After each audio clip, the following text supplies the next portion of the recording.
based on the avenue. There's, and I may be pronouncing it wrong, Susan can correct me, Toledo. We also have one in the winter called Deep Freeze, and they have street dances, a lot of community functions. It's a truly inspirational revitalization in that area. On a side note, I'm an urban planner by trade, and one of my first jobs in the late 1970s was trying to revitalize that avenue. So, as I say, third time lucky, because you keep coming around to it. Another program that I want to focus on a little bit is called Hoyle Renaissance, which is in the east part of our downtown. This is part of the Downtown Quarters project, and I just gave you a plan of the area. I didn't have, it's under construction now, so I didn't want to use construction products. Now this one is a partnership between the YMCA and the Capital Region Housing. And what they're doing is they're building the YMCA Welcome Village affordable housing. There are 150 units being built. The Y will have a daycare center there. They are also placing the resource center in that area. There are multi-purpose spaces and a fair number of those for use of the communities and other associations. And they have space for the Boyle Street Community Inn. And the outdoor space is also a park, a community space park. One of the interesting features of this partnership is that, and I find it interesting anyway, is that it's a condo association. So for example, the city is supporting the community league and the park space, so we will be contributing condo fees to the entire project, which I haven't heard of before, but it's an unusual partnership. There's also Métis Housing Association, which is providing 90 units of senior-friendly, barrier-free housing in the area. And some of the Edmontonians may know this development because Mike Holmes from Homes on Homes was supporting it and was engaged to ensure that the project serves as a model for future development. So this one is under construction now, and I think it's going to be very interesting to see how it evolves. Winter City. A Winter City strategy is currently being developed, and in terms of application to infrastructure, many of our parks, buildings, and public spaces are being encouraged to accommodate winterfront activity. So as we're looking at renovating spaces, we're always asking ourselves the question, how are we going to be using this space in the winter? It's just not, a park is just not green for the summer. We want to see how we can adapt and program it for the winter as well. Multi-purpose trails, I'm going to infringe a little bit on the way we move, but there are more than 160 kilometers of maintained multi-use trails within Edmonton. And trails are not only for non-vehicular mobility, they also encourage active recreation and community activity. And that's why I wanted to point them out. Our trails are very well used as you drive through the river valley or look over the edge. You'll see walkers, longboarders, bikers, strollers. They all enjoy the exercise and the beauty of our environment. And you often see them stop meeting, talking to friends or talking in groups. So that's always heartening in terms of the livability feature. This is my last example that I wanted to point out, and it's called Louise McKinney Park. And it's down over the river valley. For those who aren't from Edmonton, if you keep walking towards the river, you will walk right into Louise McKinney Park. It is adjacent to the downtown, so it could be heavily used during peak time. There are 500 meters of river frontage in this park, and it comprises 12.9 hectares of land, and it's built just below the Shaw Conference Center. So its placement is central, I think, to our downtown and our developing East End. The park itself has become a stage for events. It has the events that are hosted there, Canada Day celebration. I've been to hip hop concerts. There's winter festival, as well as the dragon boat races are hosted down at the dock. Park itself contains a Chinese garden, a riverfront plaza and promenade, the public dock, and there's also a trans-Canada Trail pavilion. I believe that this park in particular help define the vitality, diversity, and the energy of our citizens and the city, and their commitment to the ribbon of green. And with that, I'll either open it to questions. When you guys target LEED silver, do you strategize on what points you're going after? Because LEED silver is a whole bunch of points, and some of them are pretty easy to get.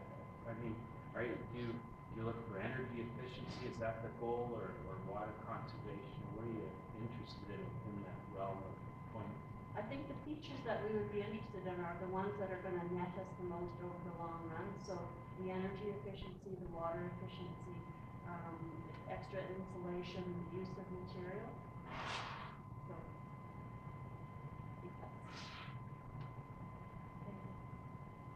All right. Hello.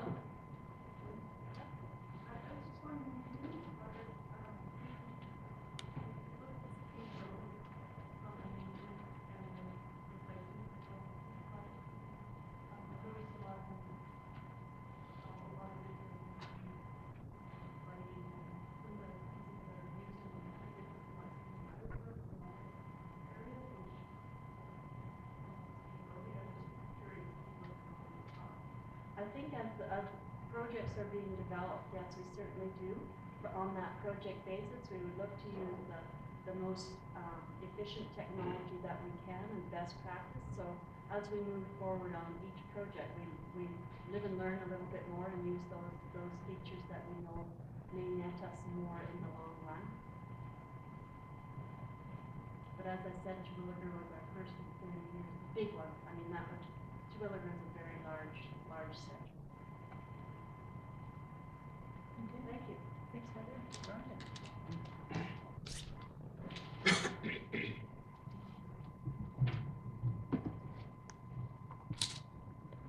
I'm Rhonda Tootie, and I'm going to talk to you today about the way we move, how we're moving that plan forward towards a more sustainable city. The way we move is our city's transportation master plan. So it is a requirement under provincial legislation, and we developed this plan in conjunction with the Way We Grow, our municipal development plan. It was approved in 2009. It provides the framework for how we're going to address our transportation needs over the next 30 years. As part of the transportation master plan, we've developed a set of 7 goals, strategic goals. These are in alignment with the goals that Jim talked about in terms of our overall city vision, strategic goals. But these ones specifically describe, well, what is it that we're trying to achieve 30 years from now when we look at our transportation system? They're probably ones you can see in other cities. There's a lot of overlap with what other places are doing. Kinds of things that we're looking at is that we want to have a transportation and land use integration so that our designs complement and support each other to optimize the use of infrastructure. Access and mobility, so we can move efficiently throughout the city and across demographic and socioeconomic spectrums. Sustainability, again, this is a goal. It's also really an underlying principle. Integrated approach to looking at environmental, social, financial impacts so we can minimize the need for new infrastructure. Health and safety, encouraging healthy, active lifestyles and safe and secure environment. Transportation mode shift, looking at transit and active modes to be the preferred choice for more people. When we looked at this goal, this was the most controversial goal of whether or not we included it, and it's kind of ironic, but council, administration, and public now associate the way we move with this goal. In fact, the way we move is really much bigger than this goal, but it certainly is a key driver. We are looking to have a well-maintained infrastructure and developing our city so we can look after what we've got. And recognizing that we want to support economic vitality, support the competitive advantage of the city and region. So these are sort of our long-term vision about what we're trying to achieve with the transportation system. But how do we achieve that? So we have half a dozen practical directions that we are taking towards this. Transportation and land use integration keeps coming up because it is one of our directions that we are trying to move towards so that our decision making uses an integrated approach to planning and developing transportation systems. This picture here, it's not Edmonton, but you'll see that there's rail transit, and around it we're going to suggest that there is mixed use and some higher density residential that we're aspiring to. We're putting a lot of investment into our LRT. It's a big infrastructure investment, and so we want to capitalize that by encouraging transit supportive development. As part of doing that, we've developed transit-oriented development guidelines. This has been in conjunction with our colleagues at planning, which are sustainable development. And it's not without a little bit of challenge that we move forward on this. We have this desire to provide LRT to all quadrants of the city, but we don't have the funding secured. We don't know the timelines for when we'll actually construct that LRT. So it makes it difficult then to secure the kind of land use around the future LRT stations. The TOD guidelines is a step in this direction, but there are still lots of challenges to overcome in that. Another initiative that we're working on, we just started this initiative, is to develop a complete streets policy and a complete streets guideline. That's a holistic look at how we design streets and how we accommodate all modes more effectively. Certainly, public transportation as a cornerstone is a key direction, and while LRT has been receiving a lot of attention lately, we're also investing in our bus network, our bus lines, the rehabilitation of our bus fleet, and making the entire bus fleet accessible. We're now accomplished that, 100% of the bus fleet is accessible. We construct bus lanes as well as priorities so that we can encourage the transit as a priority. And like Heather, we've just opened, or the last couple of years, opened a new bus garage, and it has a lot of sustainability features. First garage in 25 years, so there's a lot of improvements in that facility over the existing one. We are looking to encourage active transportation to develop a walkable and cycle-friendly city.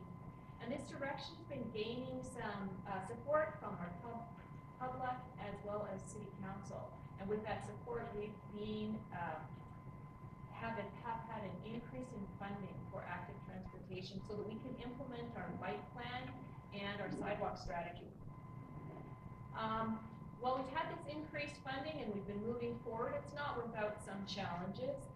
Last year, we started implementing a bike lane program. This year, again, we will install some more bike lanes, and you discover that when you take away parking in front of someone's house or business, that that particular aspect is sacred to some folks.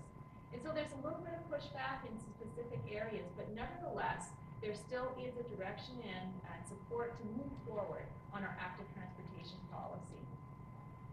So while we are developing the infrastructure, and certainly it's important to